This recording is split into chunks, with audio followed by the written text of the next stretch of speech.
He had 14 minutes before the tsunami hit. How one paranoid man saved an entire building. The tremor lasted exactly 4 seconds, long enough for coffee to slosh from Marcus Chen's mug, but too brief for anyone else in the office to even pause their typing. Marcus stood frozen at his desk on the 47th floor of the Meridian Tower, watching the liquid spiral in slow motion. His hand moved instinctively to the seismograph app on his phone. 4.2 magnitude. Epicenter, 12 miles offshore. Depth, shallow. Welcome to Heartfire Obsession. Don't forget to like and subscribe to the channel. His colleagues laughed. Earthquake Marcus is at it again, someone muttered.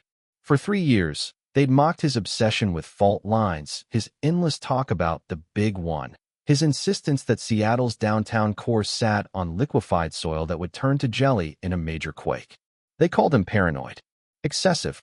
The engineer who saw disaster in every tremor. But Marcus knew something they didn't.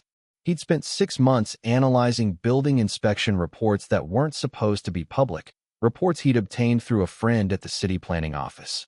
Reports that showed the Meridian Tower, the city's newest and most prestigious skyscraper, had been built with substandard steel in 40% of its support columns. The contractor had submitted falsified certifications.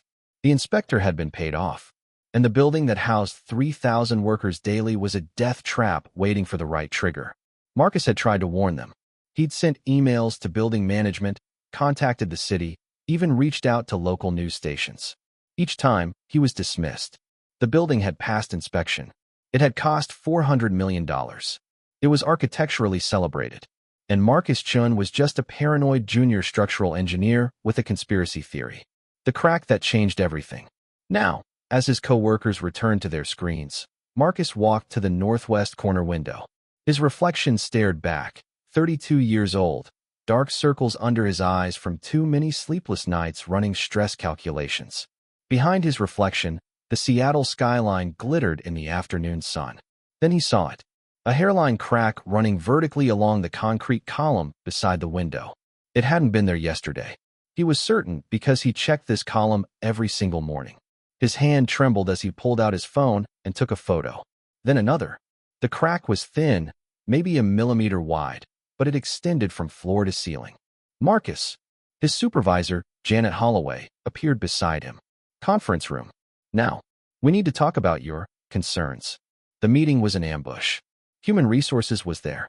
So was the building's head of operations, Richard Dane, a man whose salary depended on the Meridian Tower's reputation remaining spotless. Mr. Chun, Dane began, his voice smooth as oil. Your repeated claims about structural deficiencies are causing unnecessary panic. 3 employees have asked to be relocated to different floors because of your theories. They're not theories, Marcus said quietly. I have documentation. Documentation obtained through questionable means, Janet interrupted. Marcus, we value your work, but this obsession has to stop. The building is safe. It's been inspected by. The second tremor hit. This one was stronger. 5.1 magnitude. The lights flickered. A filing cabinet toppled. Someone screamed.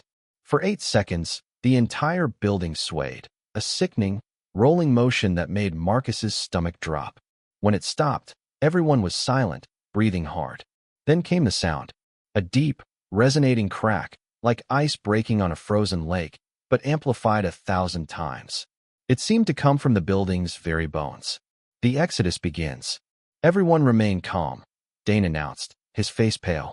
This is a standard seismic event. The building is designed to. Another crack. Louder this time. Dust drifted down from the ceiling tiles. Marcus was already moving. He grabbed his backpack, the one he'd kept packed for 3 years, the one his co-workers mocked as his apocalypse bag.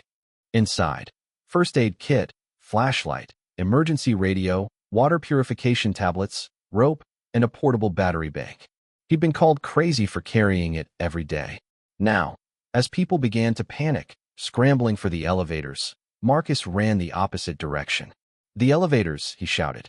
Don't use the elevators. But they didn't listen. 30 people crowded toward the elevator bank, jabbing at buttons, pushing, shouting. Marcus watched in horror as the elevator doors opened and people piled in. He turned to the stairwell, then paused.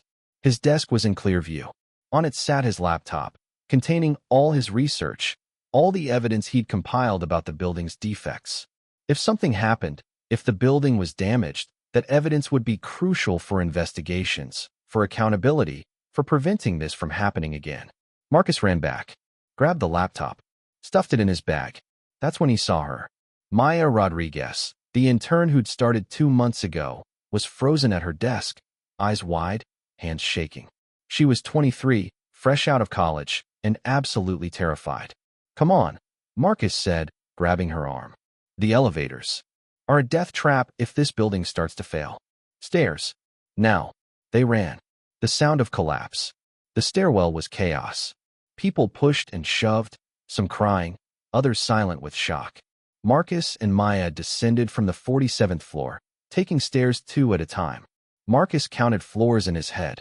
46, 45, 44. Then the third quake hit. This one was massive. 7.3 magnitude. The stairwell bucked like a living thing. People fell. Someone tumbled down half a flight of stairs with a sickening crack.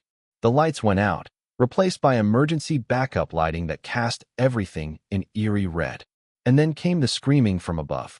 Not human screaming. Metal screaming. The building was tearing itself apart. Marcus pulled Maya against the wall as people thundered past them. Through the stairwell's small window, he caught a glimpse of the outside world. Other buildings swaying, car alarms wailing, smoke rising from somewhere downtown. "We're not going to make it," Maya gasped. "We're too high up. Listen to me." Marcus gripped her shoulders. "This building has a fundamental design flaw. The support columns on the northwest corner were built with inferior steel. That's where the failure will start. We need to get to the southeast side of the building before." A deafening roar cut him off. Through the window, Marcus watched the impossible happen. The top 15 floors of the Meridian Tower, from floor 50 down to floor 35, began to tilt. Slowly at first, like a tree starting to fall. Then faster. The entire top of the building was collapsing. And they were on floor 37. The choice that saved them. "Move." Marcus grabbed Maya's hand and yanked her away from the stairs. People were still trying to descend, still trying to go down, but Marcus knew the math. The upper floors would collapse into the lower floors like a hammer on an anvil. The stairwell would become a vertical tomb. "Where are we?" Maya started. Marcus kicked open the door to floor 37. An accounting firm. Cubicles stretched in neat rows. The floor was deserted. Everyone had fled to the stairs. He ran toward the southeast corner, Maya stumbling behind him. The building shuddered. The floor tilted. Ceiling tiles crashed down. "There," Marcus pointed. A freight elevator shaft. Not the main passenger elevators, but the industrial shaft used for moving equipment. It was wider, reinforced differently, and, most importantly, it was on the southeast corner, away from the failure point. "You said no elevators," Maya shouted. "Not to ride in. To climb down." Marcus pried open the maintenance access panel. Inside, the shaft descended into darkness. But there was a ladder, a maintenance ladder bolted to the wall. And beneath them, maybe 10 floors down, he could see emergency lights. The building groaned. The floor tilted further. Somewhere above them, the collapse was accelerating. Marcus looked at Maya. "Do you trust me?" She stared at him. This man everyone called paranoid. This engineer everyone dismissed as crazy. Then she looked back at the stairwell, where people were screaming, where the collapse was coming. "Yes," she whispered. They climbed into the shaft. Behind them, the northwest corner of the Meridian Tower folded like a house of cards. 15 floors of glass and steel and humanity collapsed in a roar that sounded like the end of the world. And Marcus Chun, the paranoid engineer, the man no one believed, began descending into darkness with one thought burning in his mind. "I tried to warn them. God forgive me, I tried." But there was no time for guilt now. Only survival. And Marcus knew something else that no one else did. Something that made his blood run cold even as he climbed down, rung by rung. The collapse wasn't finished. The building's core structure was compromised. And when the aftershocks came, and they would come, the rest of the tower would follow. Marcus's hands were already bleeding. The ladder rungs, covered in years of grime and sharp rust, tore at his palms as he descended into the freight elevator shaft. Above him, Maya whimpered with each movement, her breathing rapid and shallow. Behind them, The sound of destruction echoed through the shaft, screaming metal, shattering glass, and worst of all, the screams that suddenly cut short. "Don't look up," Marcus commanded. "Count the rungs. Focus on your hands. Nothing else exists but the next rung." They were at floor 34 when the first aftershock hit. The shaft swayed violently. Maya's foot slipped. She screamed, dangling by her hands, legs kicking in empty air. Marcus, 3 rungs below her, jammed his arm through the ladder and grabbed her ankle. "I've got you. Find a rung. Slowly. Feel with your toe." Her foot found purchase. They clung to the ladder, pressed against it like insects, as the building bucked around them. In the darkness above, something massive fell down the shaft, debris from the collapse. Marcus saw it coming, a shadow blotting out the emergency lights. Flattened against the ladder. Now, a massive steel beam plummeted past them, missing Maya's head by inches. It crashed into the darkness below with a sound like a bomb detonating. The impact sent vibrations through the entire shaft. "Keep moving," Marcus gasped. "We can't stop." The revelation in darkness. At floor 30, Marcus's engineering knowledge became their only advantage. He could read the building's death throes like a doctor reading vital signs. Each groan of metal told him where the stress was accumulating. Each crack revealed which support structures were failing next. "We need to exit the shaft," he said. "Now? This floor. But we're still 30 floors up. The shaft is compromised. Look," he pointed his flashlight at the wall. A massive crack ran diagonally across the concrete, and the ladder ahead of them had pulled away from its mounting bolts, hanging at a dangerous angle. Marcus pried open the interior shaft door, a heavy metal panel designed to be opened only from the outside. His fingers found the emergency release, a mechanism most people didn't know existed. He'd memorized the building's blueprints months ago, during his obsessive research. They emerged onto floor 30. It was a law firm, Thornton, Burke and Associates. The space was abandoned, papers scattered everywhere, computers still running, coffee cups steaming on desks. Everyone had fled, but something was wrong. The floor tilted at a 5-degree angle. Not catastrophic yet, but enough to make walking disorienting. And more concerning, the windows on the northwest side were gone, not broken, but completely absent, leaving gaping holes open to the sky. Wind howled through the office, scattering papers like snow. "Why did everyone laugh at you?" Maya asked suddenly. They were moving toward the southeast corner, toward what Marcus hoped would be a more stable stairwell. "About the building, I mean. Why didn't anyone believe you?" Marcus didn't answer at first. They navigated through the tilted office, past overturned chairs and shattered picture frames. Finally, he spoke. "Because I wasn't supposed to have the information. The building inspector who certified this place, Thomas Garrett, he was my mentor. Taught me everything about structural engineering. 5 years ago, he diagnosed with early-onset Alzheimer's. His family kept it quiet because he needed to work another 2 years to qualify for full pension."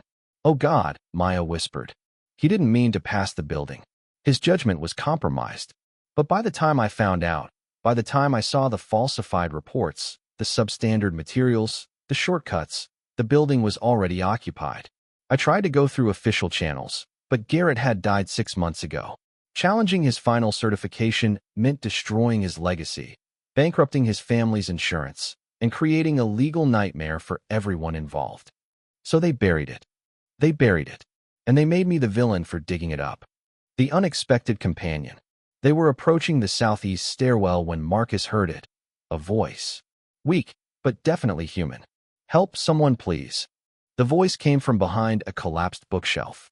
Marcus and Maya heaved it aside to find a man in his 60s, leg twisted at an unnatural angle, trapped beneath a heavy wooden desk. "Richard Dane," Marcus said flatly. The building operations head. The man who'd called Marcus paranoid, who'd threatened his job, who'd dismissed every warning, looked up with tears streaming down his face. "Chun. Thank God. My leg. I can't move it." Marcus stared at him. Every fiber of his being wanted to walk away. This man had silenced him, had prioritized profit over safety, had condemned people to death with his willful blindness. Maya touched Marcus's arm. "We can't leave him. Watch me." "Marcus." He knew. Marcus's voice cracked. He knew the building was unsafe. "I showed him everything. He had the power to evacuate, to close the building for inspections, to save everyone. And he did nothing. Dane sobbed. I'm sorry. God, I'm so sorry. You were right. You were right about everything. Another tremor shook the building. Not an aftershock, something worse. The groan of overstressed metal intensified. Marcus recognized the sound, progressive collapse. When one structural failure triggered another, then another, like dominoes falling. They had 5 minutes. Maybe less. The price of doing right. Marcus knelt beside Dane and examined the trapped leg. Compound fracture. Bleeding, but not arterial. The desk pinning him weighed at least 300 pounds. Maya, find anything we can use as a lever. Rolling chairs, metal pipes, anything. You're helping him? She asked, surprised. I'm not a murderer, Marcus said quietly. Even if he is. They used a metal coat rack as a lever, wedging it under the desk. On Marcus's count, they heaved. The desk lifted 6 inches. Dane screamed as Marcus dragged him free. Can you walk? No. God, no, it hurts. Then I'm carrying you. Marcus hoisted Dane over his shoulders in a fireman's carry. The man was heavy, easily 200 pounds, and Marcus was not a large man. His legs nearly buckled under the weight. Marcus, you'll never make it down 30 floors carrying him, Maya said. Then we find another way. His engineering mind raced through options. The stairwell was too risky with the extra weight and time pressure. The elevators were suicide. The freight shaft was compromised. Then he remembered something from the blueprints. The sky bridge, he said. Floor 30 has an enclosed sky bridge connecting to the Cascade building next door. If we can reach it. The Cascade building wasn't built with shitty materials, Maya finished. It's safer. They ran, or rather, Marcus staggered under Dane's weight while Maya cleared the path ahead. The tilted floor made every step treacherous. Marcus's legs burned. His shoulders screamed. Sweat poured down his face. The sky bridge entrance was locked. Of course it was. It required a keycard. Dane, Marcus gasped. Your card. Now. Dane fumbled in his pocket, pulled out his executive keycard. His hands shook as he handed it over. The card reader light stayed red. Access denied. The system's down. Maya shouted. The quake must have knocked out the security grid. Marcus stared at the reinforced glass door separating them from the sky bridge. Beyond it, he could see the Cascade building, solid and stable. Safety was 60 feet away, through 2 inches of security glass. Behind them, the building groaned. The tilt increased, now 7 degrees. Pictures fell from walls. Filing cabinets slid across the floor. Stand back, Marcus said. He lowered Dane to the floor, then picked up a heavy office chair. His first swing bounced off the glass. His second cracked it. His third, fourth, fifth, the glass finally shattered.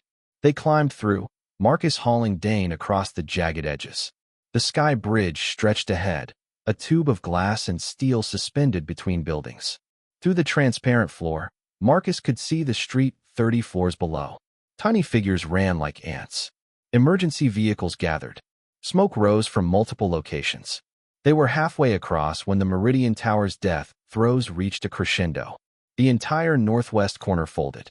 The collapse accelerated, floor pancaking onto floor. The sky bridge trembled. Cracks spiderwebbed across the glass beneath their feet. Run! Marcus screamed.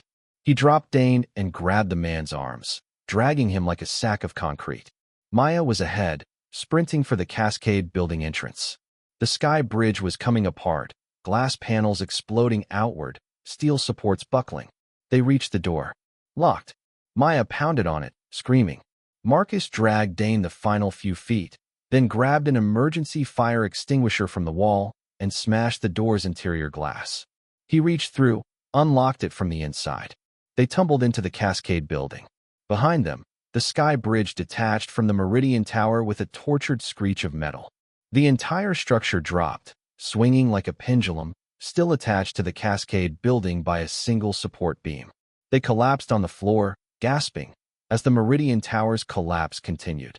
From their position of safety, they watched through the windows as the building Marcus had tried to save consumed itself. 47 floors of glass and steel and dreams collapsed into a mountain of rubble in less than 90 seconds. Marcus thought of his co-workers. Janet from HR. The guys who'd mocked his apocalypse bag. The intern who'd asked him just yesterday if he was always so serious. He'd tried to warn them. Maya was crying. Dane was unconscious from shock and pain. Marcus just sat there, numb, watching the dust cloud rise over Seattle like a funeral shroud. His phone buzzed. Somehow, miraculously, it had signal. A text from his sister. "Are you okay? Where are you?" "The news is saying the Meridian Tower collapsed." Marcus typed back with trembling fingers. "I'm alive. Get out of the city. There will be more quakes." Then came the notifications. Social media exploding with videos of the collapse. News alerts. And, most chilling, a new alert from the Seismology Center. Warning: 8.1 magnitude quake detected. Epicenter 8 miles offshore. Tsunami warning issued for Seattle Metro. Estimated time to impact, 42 minutes. Marcus looked at Maya. "We need to get to high ground. We're on the 30th floor of a stable building. We're already on high ground." "No." Marcus pulled up the tsunami simulation maps he'd saved on his laptop months ago. More data from his obsessive research. The Cascade building is only 35 stories. The tsunami models predict wave heights of 40 to 60 feet for this magnitude quake. But the water will channel through the downtown corridor and surge upward. It could reach the 10th, maybe 15th floor. That's impossible. It's physics. We need to get everyone in this building to the top floors. And we need to do it now. But when Marcus tried the Cascade building's stairwell door, it was locked. Emergency lockdown protocols had sealed all stairwell access when the quake hit. They were safe from the collapse, but trapped exactly where the tsunami would reach them. And 41 minutes was becoming 40. Marcus stared at the locked stairwell door, his mind calculating trajectories of destruction. The people in the Cascade building had no idea what was coming. The tsunami warning was on phones and emergency broadcasts, but most people's instinct would be to stay put, to wait for rescue, to remain in what felt like safety. They'd drown in their offices. "The building intercom," Maya said suddenly. "Can you hack it?" Marcus looked at her, then at Richard Dane, still semi-conscious on the floor. "Dane, your administrative override code." "Now." The man's eyes fluttered open. "What?" "You're head of operations for Meridian Tower. But you also consulted on the Cascade building's security systems. I saw the contract proposal in the files I obtained. You have an override code for emergencies. Give it to me." Dane hesitated. Even now, even after everything, he was weighing consequences, considering liability. "People are going to die," Marcus said flatly. "In 39 minutes, a wall of water is going to surge through downtown Seattle. This building's lower floors will flood. Everyone below the 20th floor will drown. You can spend your last minutes worrying about lawsuits, or you can help me save them." Dane's face crumbled. He recited a string of numbers. Marcus found a building directory panel on the wall, punched in the code. The panel lit green. He accessed the emergency broadcast system. "Attention everyone in the Cascade building. This is Marcus Chun, structural engineer. A tsunami is approaching Seattle with an estimated impact time of less than 40 minutes. You must evacuate to floors 25 and above immediately. Do not use elevators. Use all stairwells.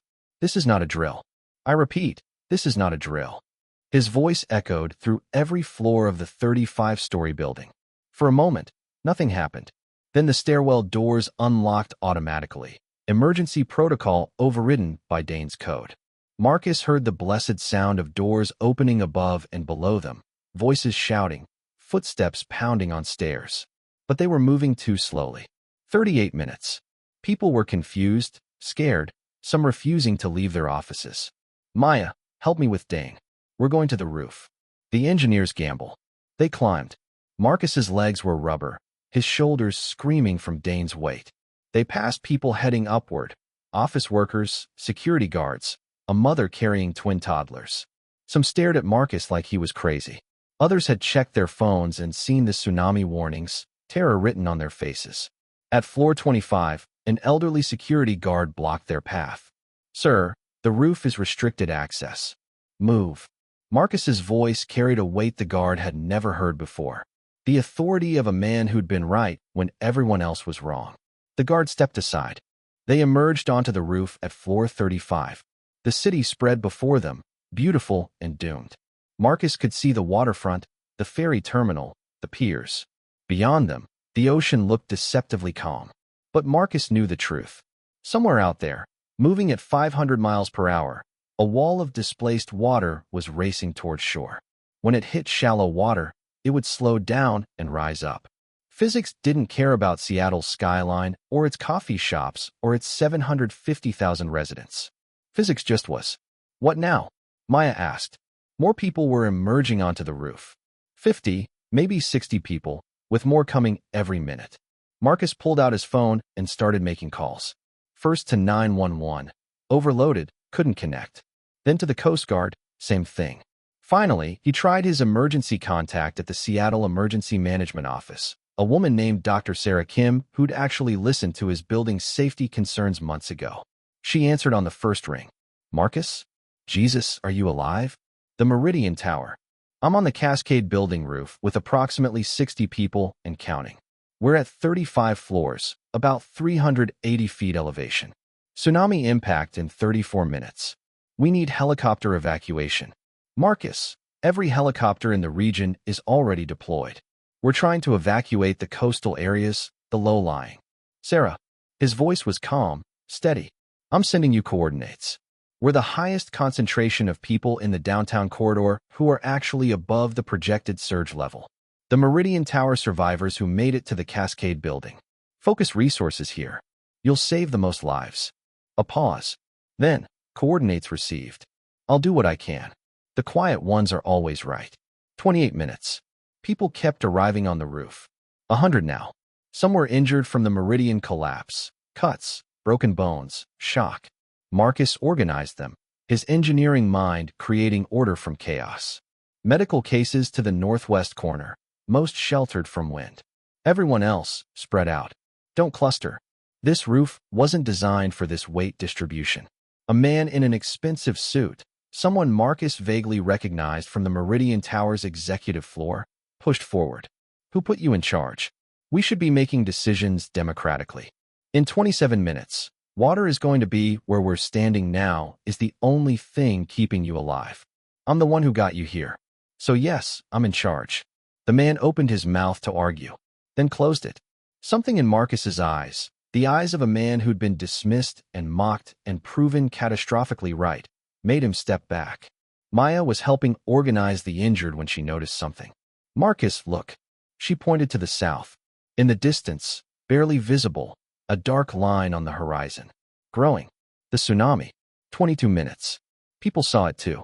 Panic rippled through the crowd. Someone started praying. A child cried. Marcus felt his own fear rising, cold and suffocating. He climbed onto an air conditioning unit, making himself visible. Listen to me, he shouted. Everyone listen. The crowd quieted. My name is Marcus Chun. 3 years ago, I discovered that the Meridian Tower was built with falsified materials and improper construction. I tried to warn everyone. I sent emails, made calls, filed reports. Every single person ignored me, called me paranoid, crazy, an alarmist. He paused, looking at the faces staring up at him. Some were Meridian Tower survivors who remembered him, who'd laughed at his emergency bag. Today, the building collapsed. Today, I was right. But I don't tell you this to say, I told you so. I tell you this because being right doesn't matter if you're dead. What matters is what we do in the next 20 minutes. He pointed to the approaching tsunami. That wave is coming. It will hit the downtown corridor in approximately 19 minutes. It will be catastrophic. But we are not helpless. Marcus pulled out his laptop, projecting his screen onto the white surface of a roof utility box using his portable projector, another item from his much-mocked emergency bag. This is a real-time simulation I've been running. The tsunami will surge through the downtown corridor between the buildings. The water will channel and amplify. Think of it like a river forcing through a narrow canyon. Peak water level at this location, approximately 180 feet above sea level. He pointed to the Cascade building beneath them. We're at 380 feet. That's a 200-foot buffer. We're safe here, but only if we stay calm, stay organized, and trust the physics. What about rescue? Someone shouted. Helicopters are coming, but they're overwhelmed. So we have to survive until they arrive. That means rationing water. Everyone surrender your water bottles to Maya. It means staying warm. Everyone with jackets, be prepared to share. It means keeping the injured stable. It means not panicking when we see what's about to happen to our city. 15 minutes. The dark line on the horizon was now clearly visible as a massive swell. Ships were racing away from it, desperate to reach deep water where the wave would pass harmlessly beneath them. Marcus's phone rang. Sarah Kim. Marcus, I've diverted 2 Coast Guard helicopters to your location. ETA 30 minutes. The tsunami hits in 14 minutes. I know. You need to hold on. Can you do that? Marcus looked at the frightened faces around him. At Maya, who'd trusted him when trust seemed insane. At Richard Dane, who'd finally understood the cost of his choices. At the 100+ people who'd made it to this roof because one paranoid engineer refused to shut up. Yeah, Marcus said. We can do that. The wave that changed everything. 10 minutes. The city was evacuating in chaos below.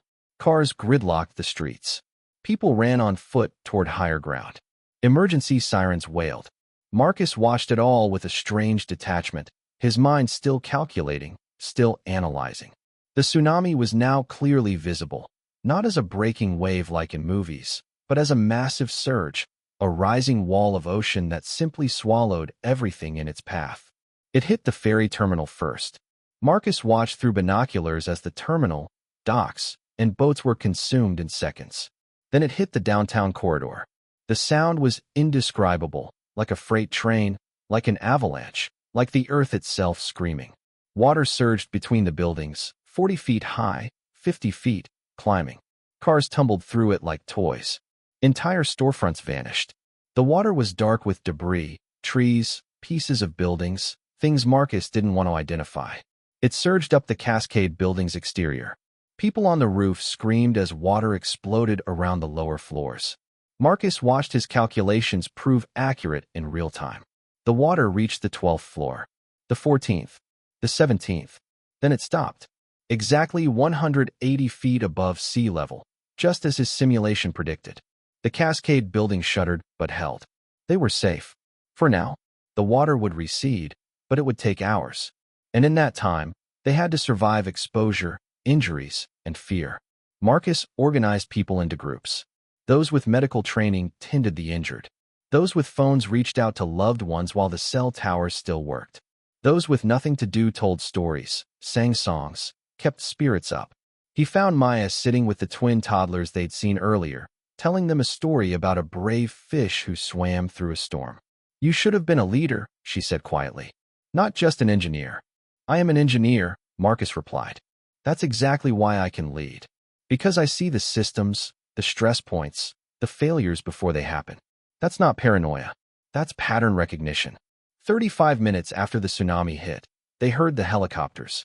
2 Coast Guard birds appeared over the devastated cityscape, their rotors cutting through the smoke and mist. They couldn't land on the roof. Too many people, too risky.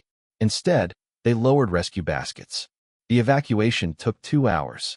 Injured first, then elderly, then children, then everyone else. Marcus went last, along with Maya and Richard Dane. As Marcus rose in the rescue basket, he looked down at the transformed city. Water still filled the streets below, dark and littered with debris. Buildings stood like islands in a toxic lake.